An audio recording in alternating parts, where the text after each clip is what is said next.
লাগলো।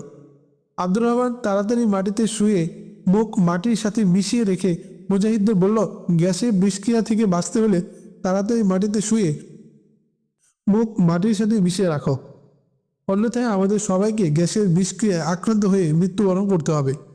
ততক্ষণে দু মুজাহিদ গ্যাসের বিষক্রিয়ায় আক্রান্ত হয়ে মৃত্যুর কোলে ঢলে পড়েছে।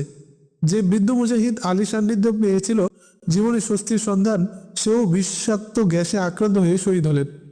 আলী ক্রলিং করে আব্দুর রহমানের কাছে পৌঁছে বলল, আমাদের পরীক্ষার প্রবেশদ্বারে থাকা দরকার।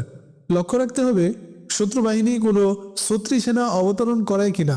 এমন হওয়া অমূলক নয় যে কোনো শত্রু সেনা পরীক্ষার মুখে এসে সঙ্গীন উঁচিয়ে আমাদের সবাইকে আটকে ফেলবে। আমাদের আত্মরক্ষারও কোনো পথ থাকবে না। আব্দুর রহমান আলীর কথায় একমত হলো।